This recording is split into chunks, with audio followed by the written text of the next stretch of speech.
most advertisers are just addicted to the large quantities, large volumes that are now generated by the audience networks, the sites outside of the main properties. Similarly on YouTube, the very simple solution is to eliminate GVP, Google Video Partners, and keep your ads on YouTube, because those actually conform to the definition of TrueView. And in that case, you don't need any verification partners, because humans watch YouTube. They spend hours and hours watching. And so when you have the ads run before they watch the video, you're getting what you actually paid for, right? So I think a lot of these solutions are free to the advertiser. Like I said earlier, use an inclusion list, build your own. I'm Eric Fulweiler, and this is Scratch, bringing you marketing lessons from the leading brands and brains rewriting the rulebook from scratch for the world of today.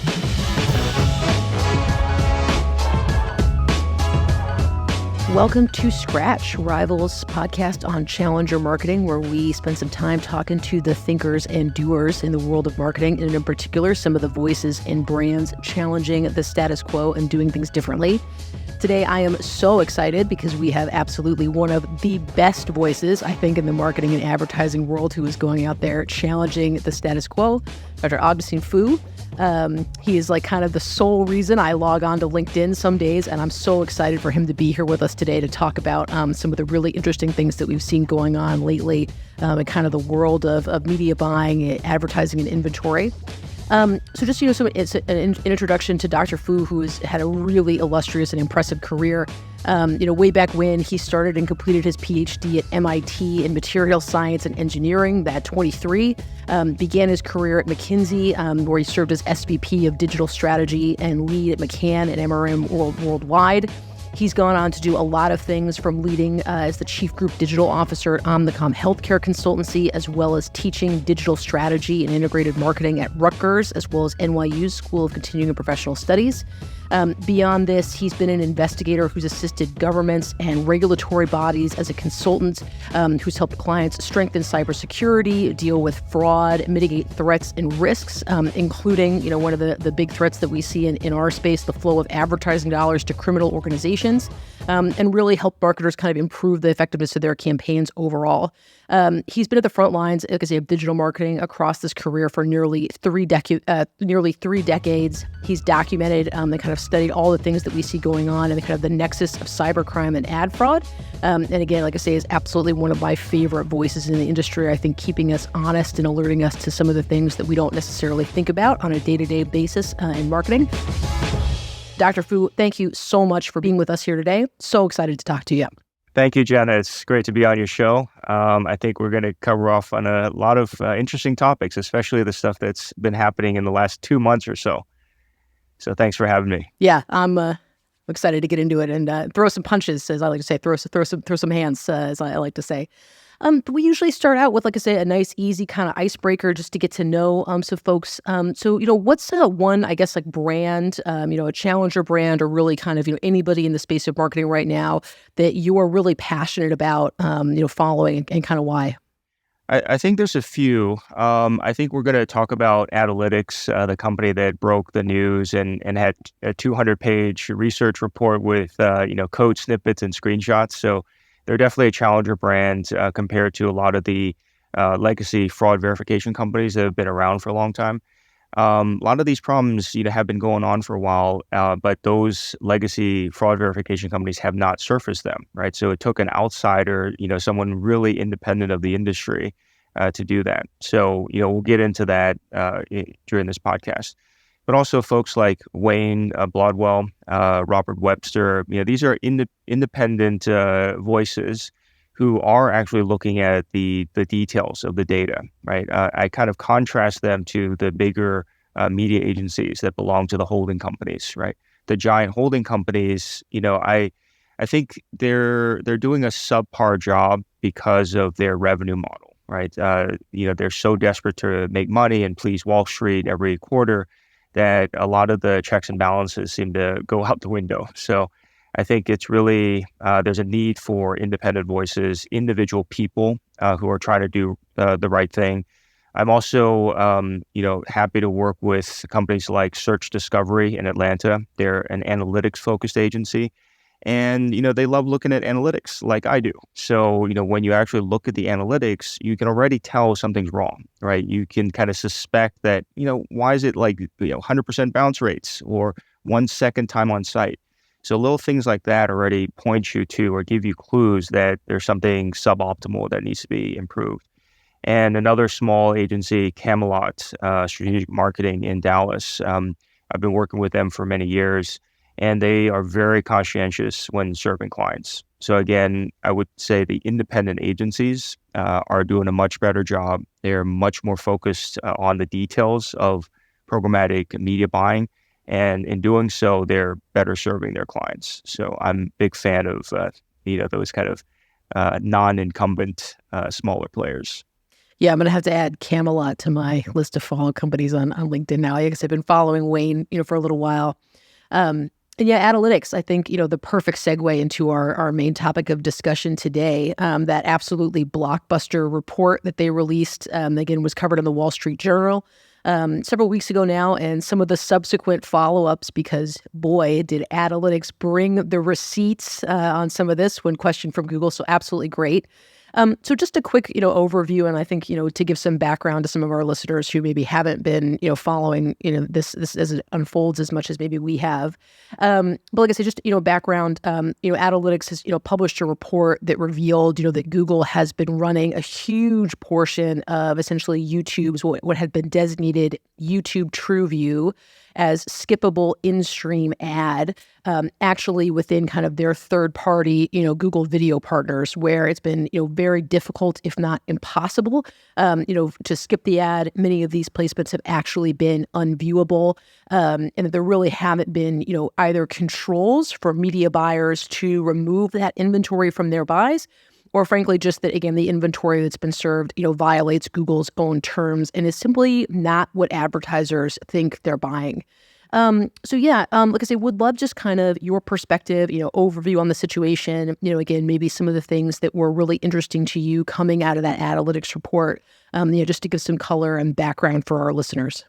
TrueView ads, in theory, are a really great format of ads. It's a unique format to, offered by YouTube and Google. And it's because you can actually skip it. And the advertisers don't pay for all the ads that are skipped, right? They only pay when the ads are not skipped and the user voluntarily watches it. So that's a great idea. That's a great format. But unfortunately, despite those kind of definitions of what a real TrueView ad is, when the ads are running outside of YouTube, most of those don't conform to those standards, right? So most people are familiar with the skip ad button, right? Because when you're watching something on YouTube, if it's a pre-roll ad, you'll see the ad, and then within after the first 5 seconds, you'll see the little black button on the lower right-hand corner, right? It says skip ad. So most people are familiar with that format. And that's what most advertisers thought they were buying. However, if the video partner network, right, so these are all the sites outside of YouTube that also run these types of ads, if you didn't turn those off in your media buy, a portion of your ads will end up running on sites outside of YouTube. And that's where the majority of the problems were, right? So I think a lot of people covered this as an on YouTube, off YouTube kind of thing. And that's kind of true because there was a correlation, right? Most of the stuff that ran on YouTube were fine. They conformed to the definition of TrueView ads. But most of the stuff that ran outside of YouTube did not conform, right? So when the ads are running on those sites, and there's plenty of screenshots and code snippets in the analytics research, you can see some of the ads were running completely outside the page, right? Off page. So people couldn't see it. Right? Obviously, you can't see the skip button, so you can't skip it, right? And it was muted and things like that, so you didn't even know it was running. And there's a term, outstream versus in-stream. So in-stream means the ad is running next to a YouTube video, right? So most of the ads run pre-roll, right? So you have to watch the ad before you can see the YouTube video that you wanted to watch. Some would roll mid-roll for longer videos, and then in some cases, there's post-roll. So those are what we call in-stream ads because they run next to content videos. Outstream ads are ads that just run by themselves. right? So a lot of the ads that were found running on these video partner sites and mobile apps were literally the ads by themselves, loading repeatedly, right? They were not running prior to a YouTube content video. So again, all of these mean that it doesn't conform to Google's own definition of what a TrueView ad should be. And these were still sold as if they were TrueView, so they're kind of expensive. And advertisers believed that these were real views of the ad because, in theory, people could skip them if they wanted to, and they only pay for the ones that were not skipped, right? So you see how that misrepresentation of ads that did not conform to the definition, but yet were still sold as TrueView, that's where the problem comes in, right? So, people are disputing, Google specifically is disputing the ratio of ads that ran on YouTube versus off YouTube.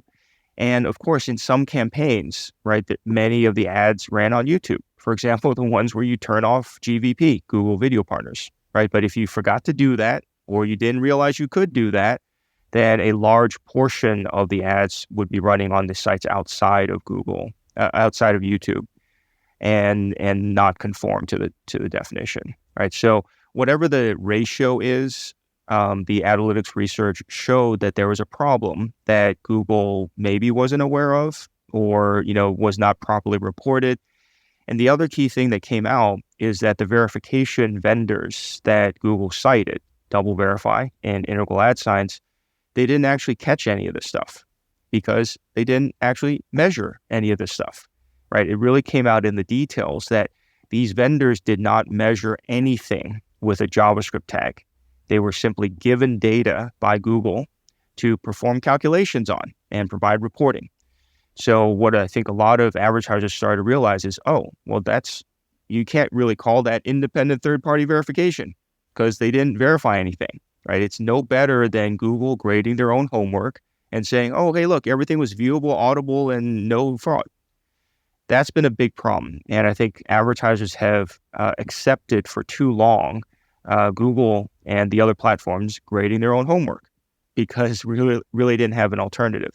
So that's why the analytics report was so important and also was supported with so much detail that it's really irrefutable. And Google really didn't address any of it. They just kind of said a bunch of true statements that were completely irrelevant to the research, right? So I think if there's any message from this, it's that the advertisers and or the media agencies should really go read the research and just look at some of the screenshots because it's very obvious once you see those and really take more aggressive action. For example, turn off GVP. So that helps you avoid most of the problems. Yeah, and I definitely think you really hit the nail on the head there of why it's been so difficult to identify this before, because IAS and DoubleVerify are the de facto standards at so many holding groups as to kind of grade quality of inventory. And we'll get into this, a little bit, but could you just elaborate a little bit on kind of, again, that relatively technical detail of like, hey, IAS and DoubleVerify haven't been looking at this with JavaScript tags.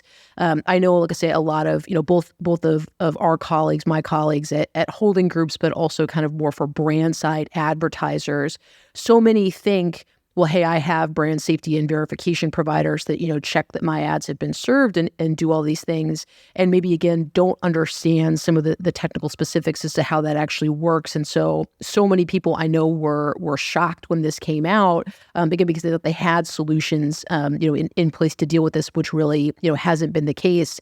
And then they've kind of struggled a little bit of, well, do I need to go to Google to request like refunds on inventory? Do I need to look at should I even be paying the 1 cent CPM edition for, IAS and DoubleVerify? Could you just, unpack a little bit, some of those problems identifying that inventory with those vendors? Sure. I'll give you a couple of examples. Let me start by saying if an advertiser is using DoubleVerify, for example, the number that's typically reported in their dashboard and in the Excel spreadsheets is what they call monitored ads. That's different than what is labeled measured impressions. Okay, so monitored ads is basically the total count of all the impressions. Measured means they measured it with a JavaScript tag. And I'll get to why the JavaScript tag is so important in a second. But if you're using Double Verify right now, you have to manually go into the Double Verify dashboard and pull a report yourself where you check both checkboxes, monitored impressions and measured ads, because typically they only report to you the monitored monitored ads. Okay, if they didn't measure the ad with a JavaScript tag, that means they didn't collect any JavaScript parameters to use to detect or determine whether it was loaded through fraudulent means, for example, a bot or a page redirect or pixel stuffing and things like that. Okay, so if you don't load the JavaScript tag, you can't tell anything, right? So that's essentially like not measuring it at all. So when you compare those two columns in the Double Verify report, very often you'll see, I'm just going to use round numbers, measured ads is about 1 in 10 compared to monitored impressions.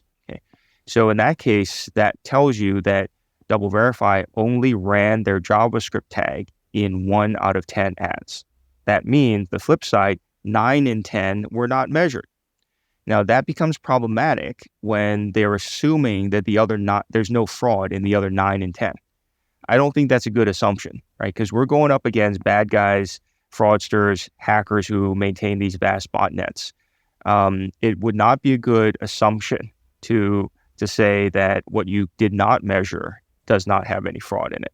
Okay, so that's one of the reasons they're reporting such low amounts of fraud, right? We consistently see about 1%, right? Rounded to 1% levels of fraud. And intuitively, our gut tells us we can sense it's more than that, right? It's got to be more than that, even though they keep telling us it's 1%. Okay. Now let me get to the JavaScript tag example, and I'm going to use something very simple to illustrate. When you have a bid request, in real-time bidding, right, RTB and programmatic, when an ad slot or ad opportunity comes up, the ad slot will send out a call called a bid request, say, who wants to bid on me, right? And in that bid request, they'll specify the domain, the page, the user agent, whatever, right?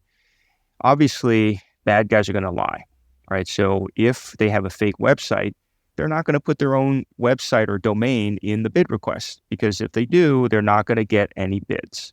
So they're going to deliberately lie and say it's marthastewart.com or newyorktimes.com or whatever other publisher domain they want to, because it's all declared.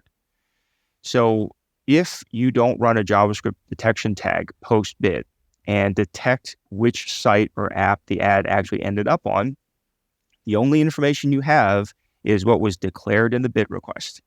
And obviously, bad guys are going to lie, right? So when they spoof New York Times, when they spoof Martha Stewart or Food Network or whatever, all of that gets commingled, right? So the fake Martha Stewart stuff gets commingled with the real Martha Stewart stuff in the place report.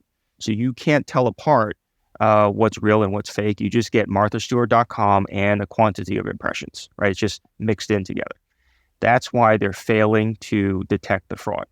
Okay, they don't even see the fake websites in there because the fake websites lied about the domain and now they're kind of mixed in with everyone else.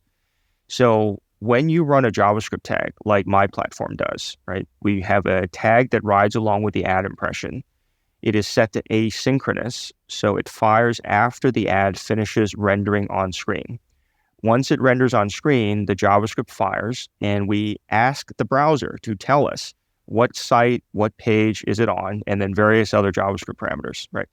So you have to collect that data in order to know whether the site lied to us, right? Whether the fraudster lied to us. If you don't collect that with a JavaScript tag, you don't have the necessary data to do fraud detection at all. Okay, so that's why these legacy vendors sampling, right, measuring only 1 in 10 becomes problematic. They didn't measure the other 9 in 10, and if they didn't run the JavaScript tag, they don't have enough data to do reliable fraud detection. And the trade associations like Association of National Advertisers have cited these vendors' numbers over the last 6 years in annual press releases, right? So I almost don't even blame the ANA because that's all they could see, right? These vendors, they tell us it's 1%, so it's got to be 1%, right? I've tried desperately to tell the ANA it's way more than that, and I can show you data, but they refuse to look. Okay, so that's a whole different issue, but hopefully that explains why these legacy fraud detection vendors have missed a lot of the fraud, uh, and now outside researchers like analytics could actually document that there's a lot more fraud or misrepresented inventory going on than were found by these legacy vendors. Yeah, that's so helpful, and thank you. Because I know that again, coming from the perception, of brands or advertisers or people even like me who are not day in and day out in programmatic buying. I think even just the branding of Google, on top of saying, well, we have double verify IIS for these types of things. That brand association of, well, it's Google, it's trusted inventory, like it's TrueView, again, can sort of cover for some of those things where it's like, actually, again, Google is just as subject to bad faith actors, like I say, within their bid requests, and they just don't exercise control. It's, to your point, it's not necessarily a malicious or intentional thing. It's just that, again, they suffer from the nature of the ecosystem and require, like I say, a little bit more of that scrutiny to understand really what's going on. Yeah, I will share another example. I don't even really blame Google. They should take some of the blame, but let me illustrate something. I believe that Google will do the right thing when outsiders show them concrete data that there's fraud. So I don't know if you remember, there's a series of articles by Craig Silverman, the BuzzFeed News investigative reporter. One example was he found 600 mobile apps that were committing outright fraud, right? So alarm clock apps, keyboard apps, whatever, just loading thousands and thousands of ads in the background when the app wasn't even being used. Okay. So when he showed that kind of data to Google, Google did the right thing and kicked all 600 out. Right? Some people will say, oh, well, why didn't they kick them out beforehand and all that kind of stuff, right? Google can see all this stuff. They should have done a better job kicking them out. So I think my take on it is that Google will do the right thing when presented with the right evidence. But I think they also can be more aggressive in rooting this out because they let them into the Play Store to begin with, and they're committing outright fraud. You should be able to see that in the data. Like, this alarm clock app is loading ads 24/7. Most people don't use an alarm clock app continuously, throughout the day. They use it for a few minutes in the morning and a few minutes before they go to bed to set the alarm. So simple things like that are still missed because everyone, I guess, was caught up in the euphoria of, oh, let's go buy billions and billions of ads using this advanced technology called RTB and programmatic algorithms and all that kind of stuff. But I think right now people are becoming more realistic and more practical when budgets are getting tighter. So I do anticipate, I hope that more advertisers ask harder questions and don't just be accepting of Google grading their own homework, because Google can make mistakes, right? And these other, verification vendors are kind of covering up for that because they're just reporting on the data that's given to them by Google. They didn't actually measure anything themselves. Yeah, and I know we've seen the folks over at the Check My Ads Institute again also have some success again raising these types of things with Google about publishers not being upfront with their kind of domain registration information and all those types of things. But yeah, like I say, it really is incumbent upon advertisers to really take more of an interest on these things, which again I think is a great segue into kind of our next session again about how we should deal with this problem. The first one is, kind of, and again, I think this is a nice, a good question for you. What alternatives do we have besides IAS and Double Verify, for these types of verification? Basically none at all. Your alternative is common sense and actually looking at the damn data. Okay. So a lot of advertisers have done digital marketing kind of like a video game, right? Set it and forget it. And in doing so, they're also looking at, what I call vanity metrics like clicks and numbers of impressions. And it's kind of like, okay, we can kind of understand that here in North America, like bigger numbers, right? Higher scores win. So they'll say, oh, we bought, 10 billion impressions, and next quarter we bought 12 billion. So it was better than the previous one. And we got so many more clicks, right? So those metrics are easy to measure and they're easy to report up the chain to their bosses. So unfortunately, those have become the metrics that are used as KPIs for digital campaigns.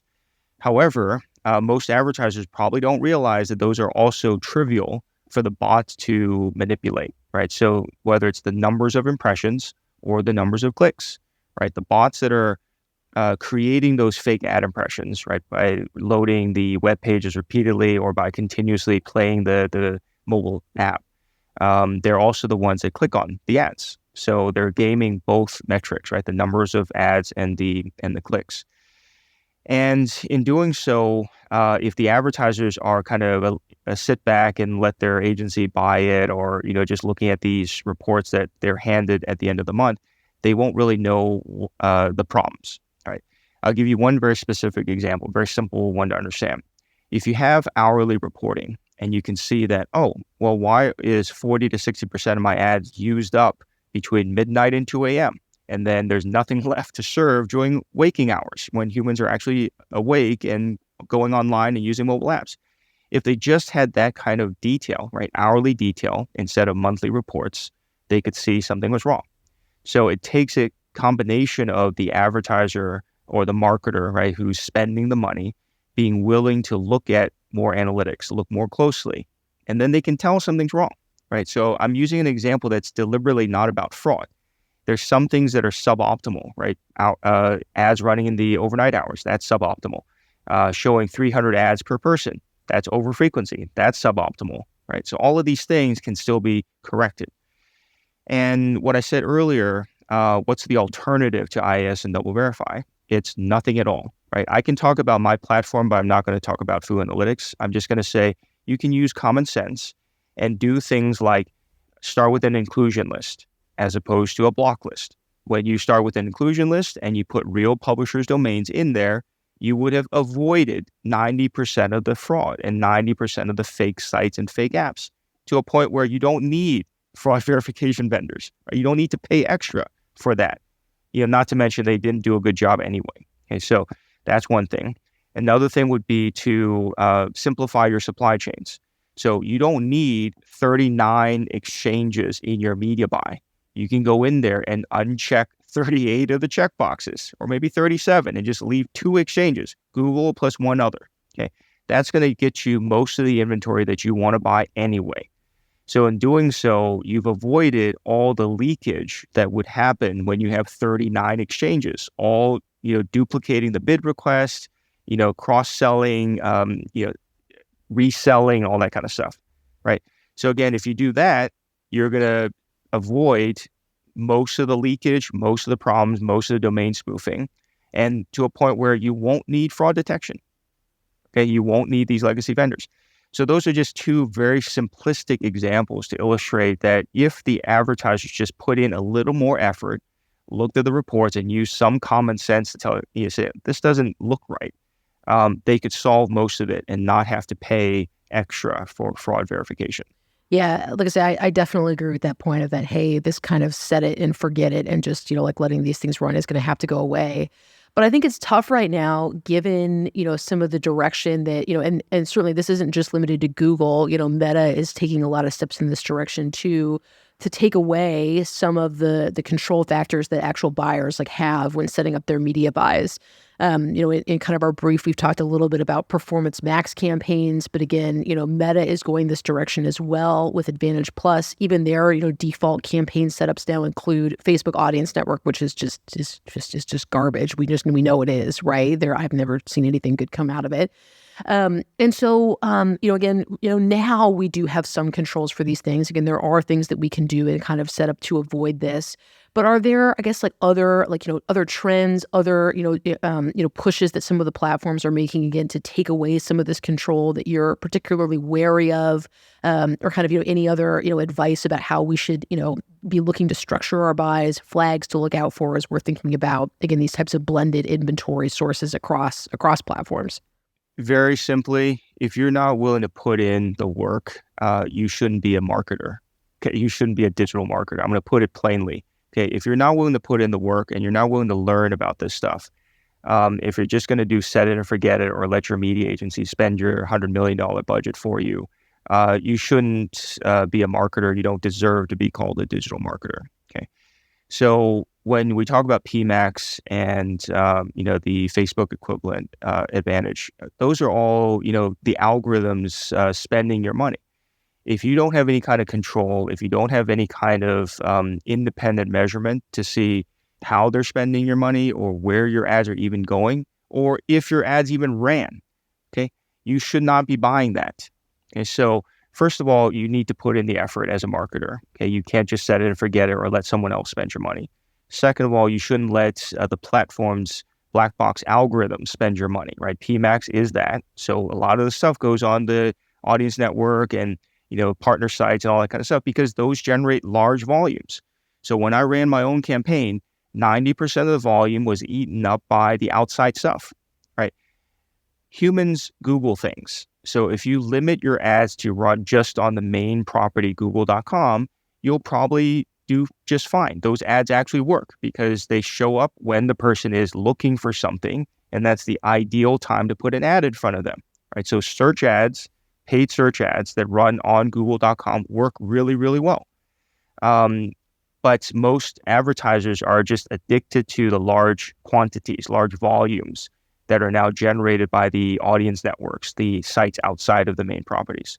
Similarly on YouTube, the very simple solution is to eliminate GVP, Google Video Partners, and keep your ads on YouTube because those actually conform to the definition of TrueView. And in that case, you don't need any verification partners because humans watch YouTube. They spend hours and hours watching. And so when you have the ads run before they watch the video, you're getting what you actually paid for, right?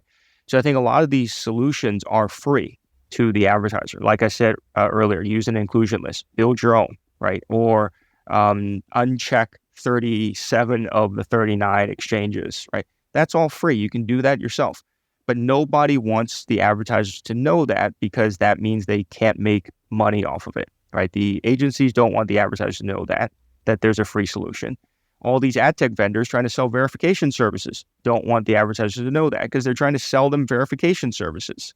Okay, so again, it has to come back to the advertiser whose budget it is that's being wasted, right? They have to be good stewards of their own budget. If they're not going to put in the work and they're not going to actually look at the data and use common sense, they should not be doing digital marketing. And so I think a lot of this is there's free solutions. You don't need to pay vendors. You just need to look more closely.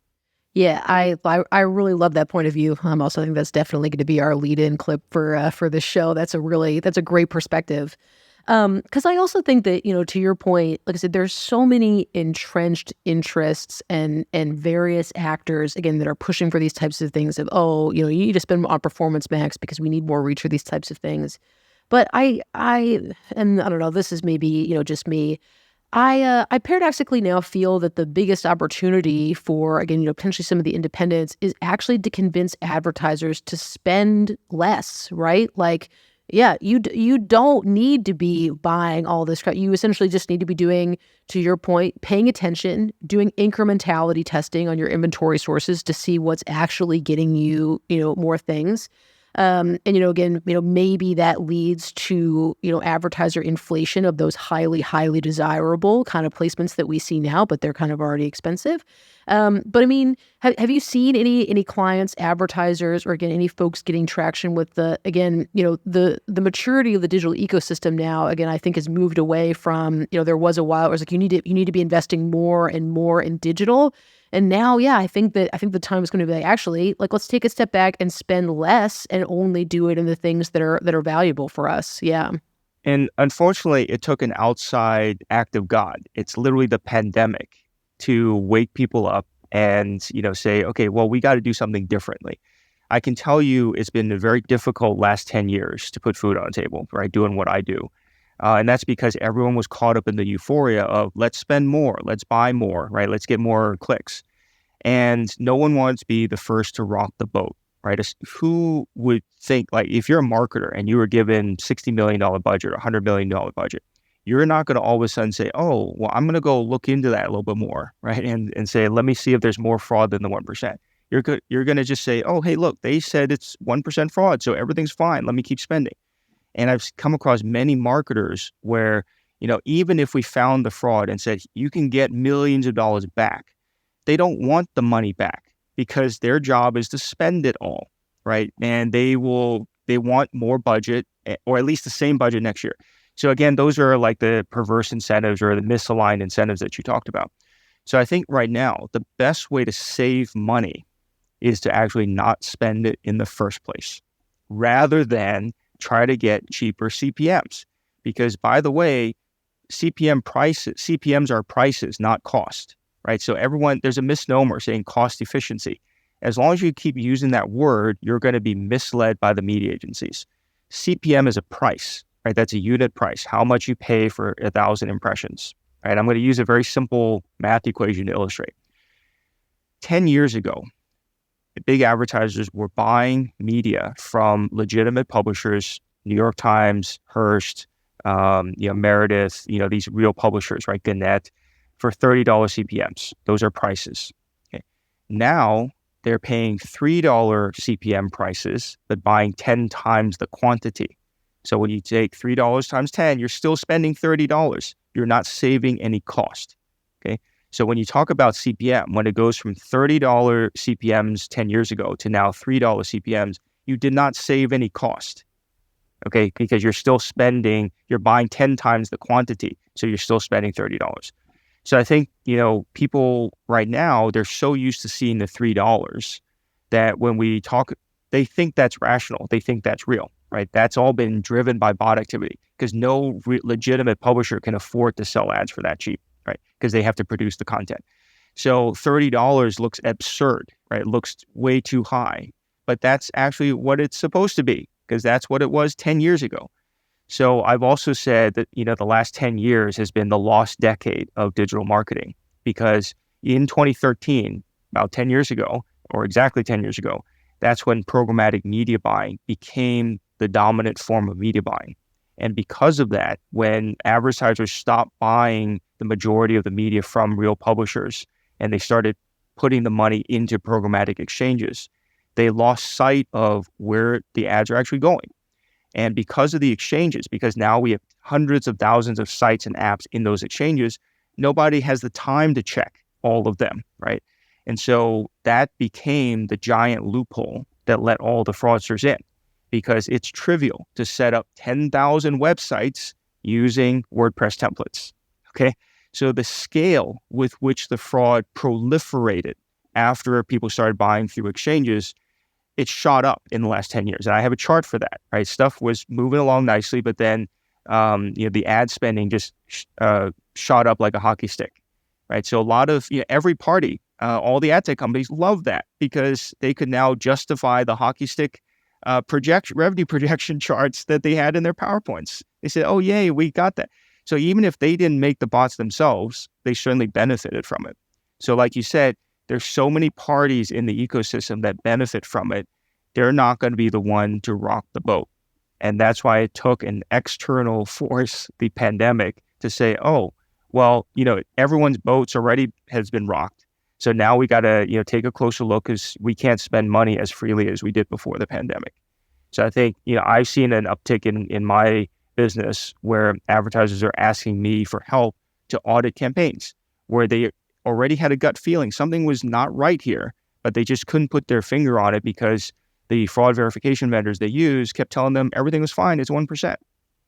Okay, so now they're looking more closely, they're getting more detailed analytics, and they're fixing basic things like wasting a lot of ad impressions in the overnight hours or showing 5,000 ads per person per day, right, over frequency. But basic things still need to be fixed. And that requires the vigilance of the marketer spending the money because no one else in the ecosystem is going to do that for them.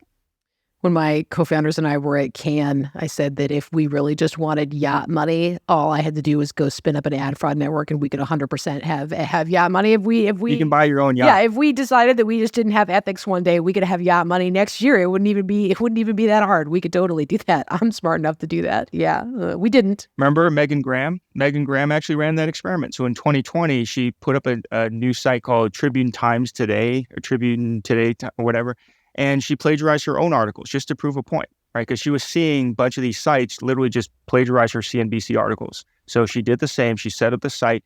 Within a week, she got accepted into 7 of 8 exchanges. And she started running ads. Okay. Do you remember which one exchange didn't let her in? Oh, no, I don't remember. It was Google. because Google actually scanned the websites and said, all of this is duplicate content. We're not going to let you in, right? But 7 of the 8 let her in to start running ads. So where the heck were the checks and balances? So that's another example where you can't rely on them to do the right thing for you, right? You, the marketer, have to do it yourself. If you're not willing to put in the work, you shouldn't be a digital marketer. Agreed. Yeah. You shouldn't be a digital marketer. Yeah. And then, just to kind of, wrap things up a little bit, one of the things that I really liked, to your point of like, hey, it really required this external act of God of the pandemic to kind of introduce some sanity into some of these conversations. And I'll say that, one of the other major serious external, not acts of God, but acts of man that we're dealing with is definitely, climate change. And I know we've talked about this a little bit of, again, kind of one of the new things in ad tech and kind of ad exchanges is carbon credits, a few other things that are going on. But I guess kind of my, hopeful, optimistic, wishful thinking view of the future is these types of exchanges and the data transference that go on are huge sucks of carbon and electricity that just aren't necessary. They aren't creating any value and are huge contributors, again, to the carbon footprint of most marketers and ad campaigns. I definitely hope for a future where, some kind of, speed limit is put into place of we have, carbon caps on some of our campaigns and a couple other things. But I guess, I'd love to just kind of hear your thoughts on that. Again, I'm sure it's a similar answer of, as we also start to think about, marketing spend and inventory placements from the perspective of other, finite resources that they require, just like budget is a constraint, soon carbon hopefully will be a constraint on these types of things. I guess any thoughts on, again, like the sustainability or marketers who are looking to kind of improve, the resource allocations of their campaigns in this direction? Any thoughts on this? Yeah, it's total bullshit. Kind of an odd question I phrased, but. Yeah, it's total bullshit. The reason I say that is, let me be clear. The concept of reducing carbon emissions from your programmatic media buying, I'm glad that was brought up. I'm glad that's become part of the conversation. But paying vendors to do that for you is total waste of money. Okay, so it's similar to the supply path optimization, the SPO stuff from a few years ago. You can solve your supply path complexity by simply unchecking 37 of the 39 exchanges from your media buy. That takes maybe 1 minute if you're slow at unchecking checkboxes. Okay, so a lot of this stuff, again, can be solved for free. You do not need to pay any other vendors to do carbon reduction for you, to do SPO, supply path optimization for you, to eliminate MFA sites for you. If you went to an inclusion list, you'd avoid that problem entirely. You don't need to pay more vendors to solve a problem that you could avoid in the first place. Okay, that's been the problem for the last 10 years. Okay, ad fraud and other suboptimal things is not a tech problem. It's an incentives problem, right?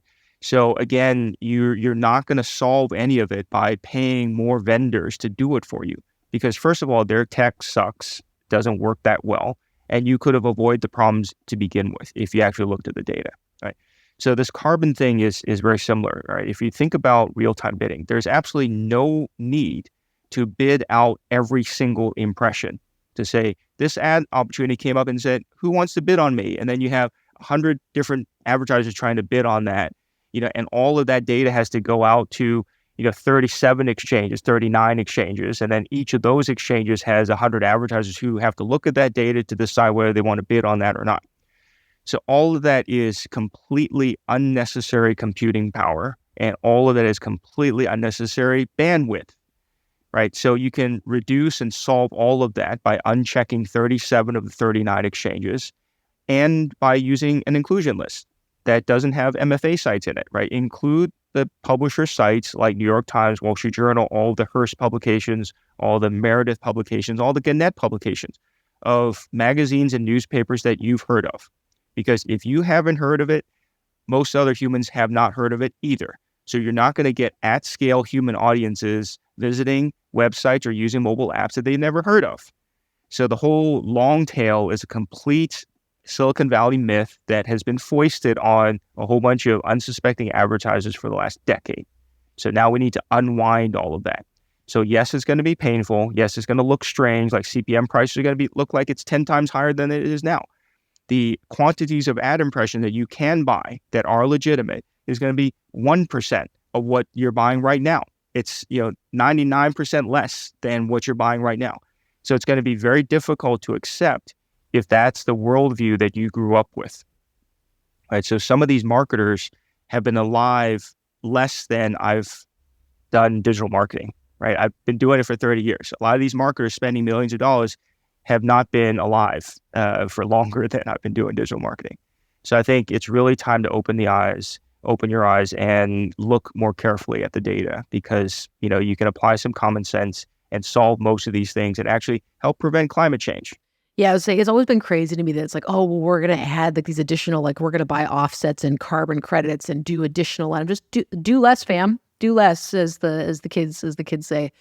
Yeah, spend less. Spend less, because there's, like for some of the largest CPG companies, when they say, oh, we have a $2 billion digital budget, there's not enough real stuff for you to actually buy and spend it all. That's been the problem. They've had way, way too much money to spend. And so I contrast the biggest of advertisers to small and medium enterprises, SMEs. Small businesses, if they spend $1,000 and they don't get more sales, more outcomes, they can't afford to spend the next $1,000. So small business owners end up being less at risk of fraud if they're careful with their money and they're closely looking at the right analytics, which is, did they get any business out of it? Right. So as I have run campaigns myself, I turn off campaigns very quickly if they're not performing, because I'm spending my own money. And if it's not working, I cut it. And then I look for some other way of, doing the digital marketing. And the big advertisers are simply not doing that, because they're just giving their money to their agency to spend for them. Yeah, but like I'm with you. I'm ready to go back to the days of negotiated $45 CPMs for television placements. And also I want those Mad Men old school lunches, because I didn't get to experience that in my career. That's right. I like those too. Dr. Fou, this has been amazing. Thank you so much for the conversation. I certainly hope we'll have you back as all this kind of shapes up and the industry continues on. But that wraps us up for today. So thank you guys so much. This has been Scratch. Scratch is a production of Rival. We are a marketing innovation consultancy that helps businesses develop strategies and capabilities to grow faster. If you want to learn more about us, check out wearerival.com. If you want to connect with me, email me at eric@wearerival.com or find me on LinkedIn. If you enjoyed today's show, please subscribe, share with anyone you think might enjoy it, and please do leave us a review. Thanks for listening, and see you next week.